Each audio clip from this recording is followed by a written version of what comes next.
Many of you were asking to show how to paint a rose, and that's what we are going to paint today. Hi friends, I'm Olga Koelsch, watercolor artist, teacher and a book author.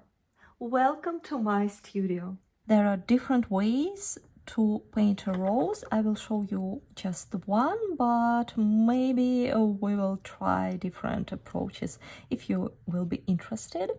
So first let's draw. When you draw a rose, start with what you can understand, because the shape, the petals, it looks very complex at the very first sight. So just find one petal which you're more or less sure with the shape, draw it, and then you start to attach to this petal other shapes you understand. This is something a little bit aside, and one large petal looking underneath of the whole construction. This is the bottom of the rose, and here is the big intersection with bent area. Here comes another petal. No need to overthink. We have that shape of the body. One petal, another petal, they are overlapping. Somewhere will be the middle with a lot of petals in there. Some petals surround this area. Something like this. Try to, and here is a bud. I don't want to paint this bud, but I might add one bud right there, and maybe one leaf. I think it will look more balanced all in all. Let's lighten up the pencil marks. For painting this rose, I will use Crimson Lake. It's very bright, bold red, and I have a lot from the previous tulips project. Firstly, dilute my paints, and I cover the whole area of the rose, just here and there. Leave white areas between.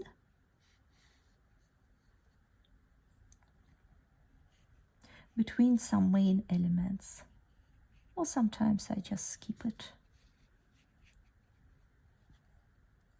I hold my brush basically very flat to the surface of the paper and paint in these sliding ways. It's also possible if you just create one single wash for all the rows and then add details, but I think it's also helps to understand the structure a little bit better if you paint petal by petal. And if you do not understand the structure, you just, where it is a little bit too many things are happening, you just glaze them in one go like this. The bottom petals a little bit darker, so you can already add a little bit more of bolder mix right here.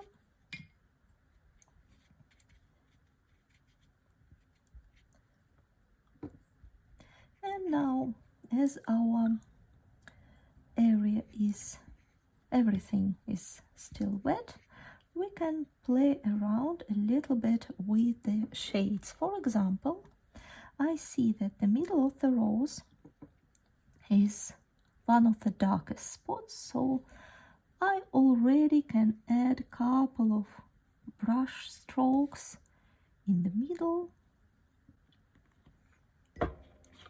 I have my paper towel next to me, so I can remove excess water, because once we begin to add details, we need to have a little bit more control on the water, and we need to remove this water from the brush.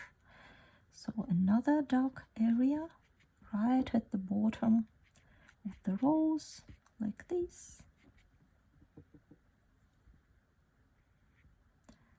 Now we are basically painting shades. So, and I do not want to interfere too much in the flow of my watercolor. I want to observe how it works by itself. I just try to add bolder mixes in the right spots.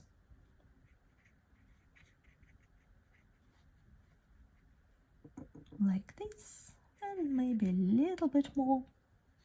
The top part is pretty light, but nevertheless, with the tip of the brush, you can add a couple of long brush strokes that will help you to separate petals. Something like this. Is it begin to look like a rose? I think so.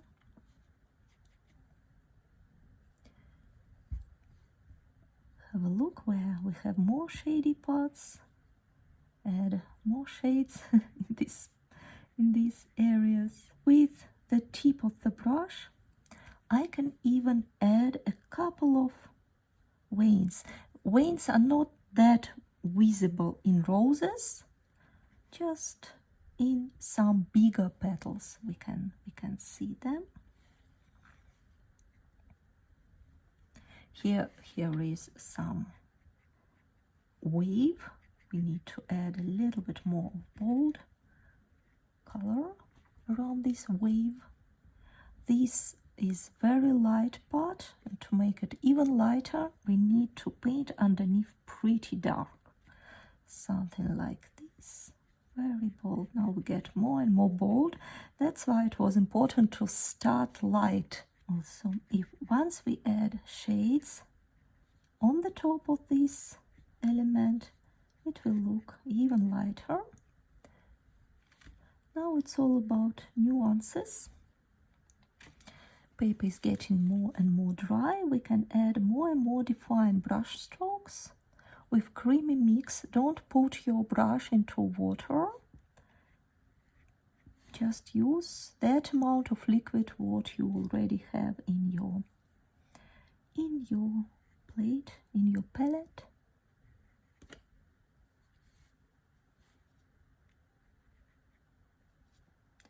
Try to vary the movement of your wrist.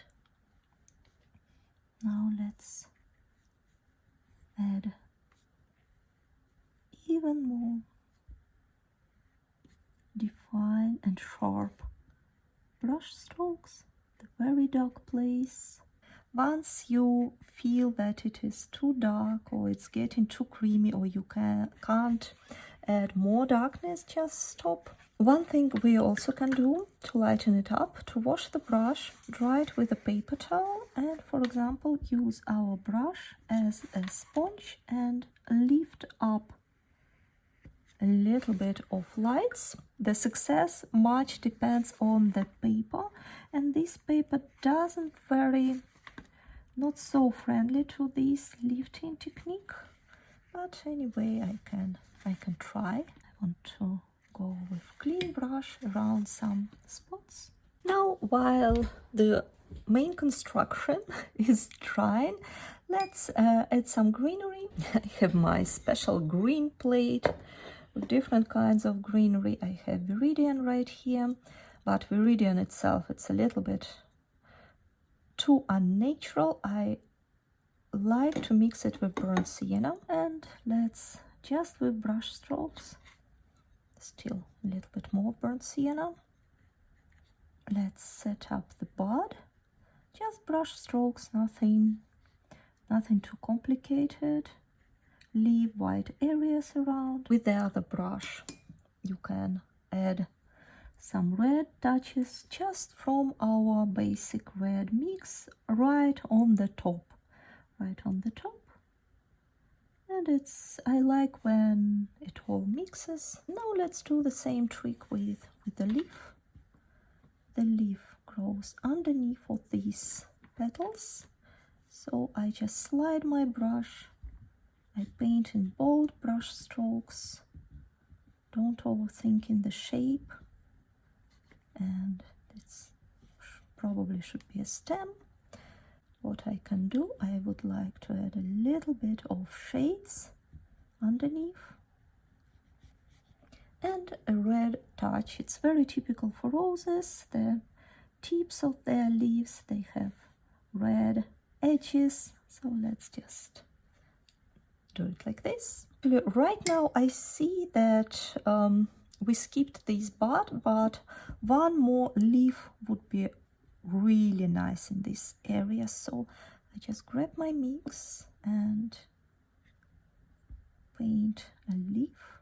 I leave a little bit of white area in the middle of the leaf to imitate the vein, the middle vein, like this, and red touches, maybe even to the middle. Make it all flow, don't afraid to mix. Now I switch to my smaller brush, almost dry brush. I would like to add a couple of darker brush strokes. I will add burnt sienna to my mix to make it a bit darker. And with the tip of the brush, I will paint some details in the middle. We already set up a lot with our wet and wet part. I just want to add a little bit more of shades and make it more distinctive. Once I add very fine, delicate brush strokes to our very soft wash, it will create nice, beautiful contrast, very eye-catchy. The bottom of the rose, very dark part, very dark part. So don't afraid to paint dark, and some vary, some elements, some really tiny brush strokes. If you would like to learn to paint watercolor more in depth with me, I invite you to join my watercolor courses. You will find the link in the description. And as usual, it's important to find the right moment to stop. It's always nice to have a look through the camera, take a picture right in the middle of the process. It will help you to estimate what can be done, or maybe it's enough and you can just stop. As a last moment, shades in this area and some just random brush strokes. I hold my brush at the very top to create nice unpredictable brush strokes. Let's add a couple of dry brush strokes to the leaves, just middle veins. Maybe I don't like this idea of the stem, I just turn it into another small leaf. And now our rose is ready. Thank you so much for painting with me. I hope you enjoyed the process. I hope you learned something new. Let me know in comments what would you like to paint next, and see you soon. Bye bye.